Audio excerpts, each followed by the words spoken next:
E aí pessoal, tudo bom? Vamos falar hoje sobre a percepção do ambiente. Lembra que na aula passada nós vimos sobre o sistema nervoso e como ele controla os nossos movimentos, as nossas ações. E que esse controle ele se dá por uma reação a estímulos provenientes do ambiente. Justamente, são esses estímulos que nós vamos precisar, qualquer ser vivo precisa, para executar as suas ações. Que ações seriam essas? Poderia ser, por exemplo, procurar alimento, se reproduzir, fugir de seus predadores. E como é que o ser vivo ele vai captar esses estímulos do ambiente? É aí que nós vamos estudar hoje os sentidos humanos. E só lembrando que esses estímulos eles podem ser de diversas formas. Podem ser, por exemplo, estímulos sonoros, podem ser estímulos luminosos, podem ser estímulos, por exemplo, como a temperatura, pode ser, por exemplo, a pressão. Então, são diversos tipos de estímulos que o nosso corpo recebe, que precisa captar e interpretar através do sistema nervoso. Vamos começar com o primeiro sentido do corpo humano, o tato.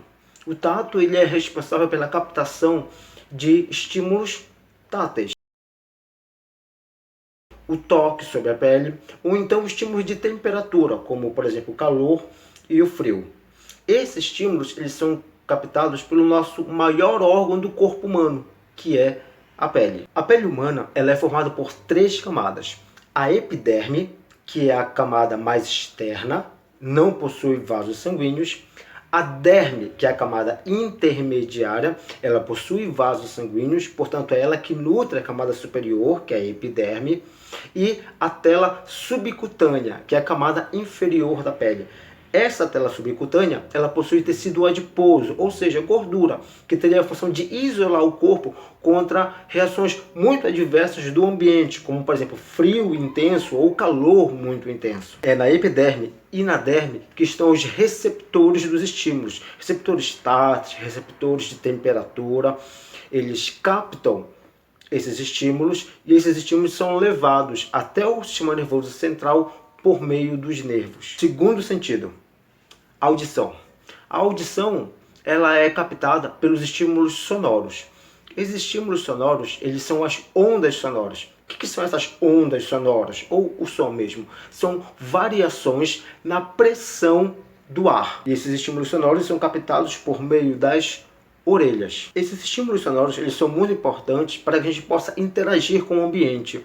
Então, a gente possa, por exemplo, caçar, ou então a gente possa captar uma música, ou o canto de um pássaro, ou saber se alguém está nos chamando. Essas ondas sonoras, elas chegam pela orelha e chegam até uma estrutura interna, chamada de membrana timpânica. Essas ondas sonoras fazem com que a membrana timpânica ela possa vibrar. Quando a membrana timpânica ela vibra, ela passa esse estímulo de vibração para 3 ossinhos que estão dentro do nosso ouvido. São os menores ossos que nós temos no corpo.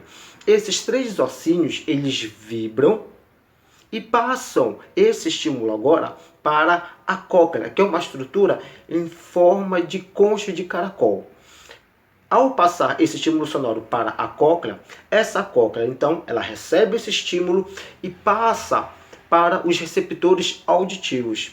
E esses receptores auditivos passam essa informação por meio dos nervos até o sistema nervoso central, até o encéfalo. Lá, esse estímulo sonoro ele vai ser interpretado e identificado, ou seja, você vai saber que tipo de estímulo sonoro é aquele, que tipo de som é aquele. Terceiro sentido, visão. Os estímulos luminosos eles são captados por meio dos órgãos responsáveis pela visão, que são os olhos. Eles captam esses estímulos são levados até o encéfalo e lá, nesses estímulos, serão interpretados para que você possa posteriormente tomar uma decisão. Como assim? Vamos tomar como exemplo o semáforo. Você vai olhar, esse estímulo nervoso luminoso você vai receber e você vai tomar uma decisão se você pode ou não atravessar uma rua. E como é que é formado o olho humano? Bom, nós temos o seguinte, nós temos a parte branca do olho, ela é chamada de esclerótica. Depois, vem essa parte colorida do olho, que é chamada de íris, e pode ser azul, verde, castanho claro, castanho médio, castanho escuro, depende. E essa parte, a íris, ela contém vários músculos, pequenos músculos, que vão controlar a abertura e o fechamento de um orifício no meio que nós temos, que é a pupila, que é através dela que vai entrar o estímulo luminoso. Então é por isso que, por exemplo, quando está muito claro o dia, a pupila ela está bem fechadinha, para que só entre uma quantidade de luz suficiente para o olho. Quando está de noite, quando está menos iluminado, a pupila ela dilata para que entre mais luz e a gente possa enxergar direito o ambiente. É por isso, por exemplo, que de dia a pupila do gato está pequenininha e de noite a pupila está bem grandona, está aquele bolão no olho do gato. Aí nós temos uma estrutura externa que recobre a íris pelo lado de fora, chamada de córnea. Logo atrás da íris, nós temos uma estrutura oval e transparente chamada de lente.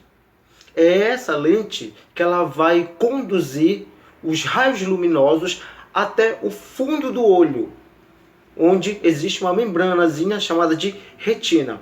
É na retina que vai haver a formação da imagem. Quando esse estímulo nervoso ele passa pela lente e é conduzido até a retina no fundo do olho, esse estímulo nervoso, então, ele é captado pelo nervo óptico e é levado até o encéfalo, onde esse estímulo será processado e interpretado como imagem. Não esquece que a luz ela interage de diversas formas com o ambiente. E uma dessas formas de interação é a refração. Volta algumas aulas atrás que nós já falamos sobre isso. Dá uma pesquisada lá sobre o que é refração, beleza? E vamos falar então do olfato e do paladar. No caso do olfato, ele é o sentido que é responsável por nós sentirmos o cheiro das coisas. E o paladar é responsável por nós sentirmos o gosto. O órgão responsável pelo olfato é o nariz.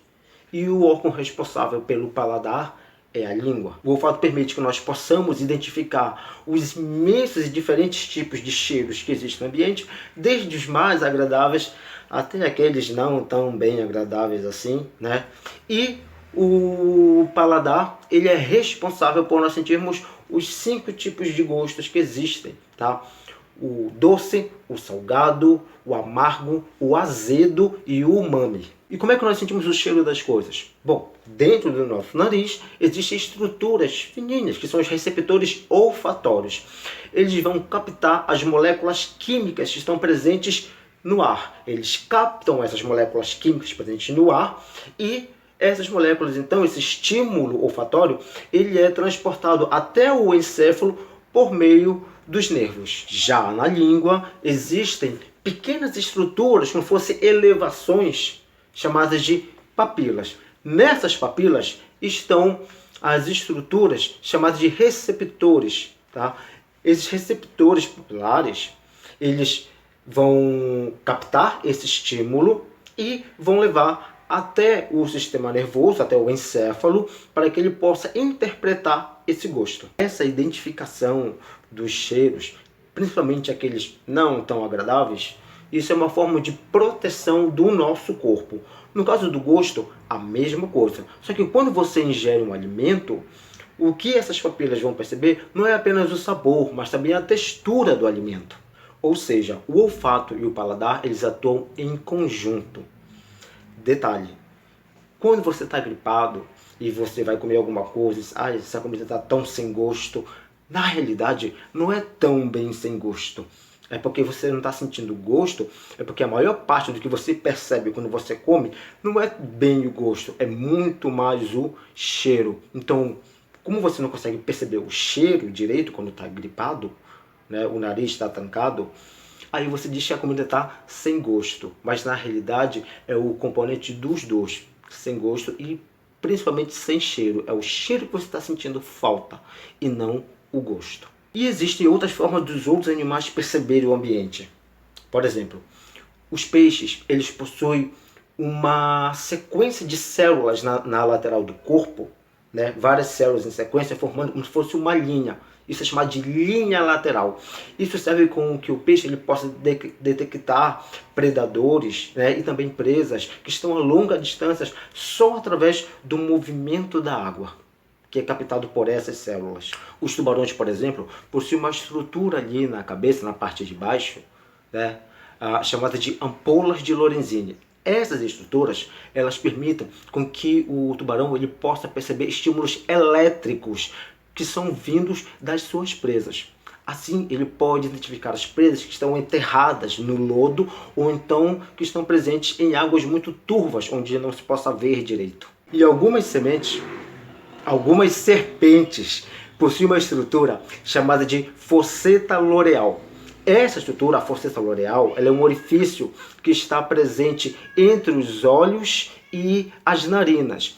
A fosseta loreal, ela tem a função de perceber estímulos térmicos, ou seja, uma serpente ela consegue identificar a sua presa só pelo calor que ela emite.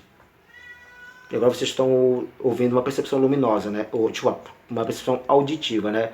É o meu gato. Então, pessoal, é isso. Espero que tenham ficado entendido, beleza? Falou, tchau!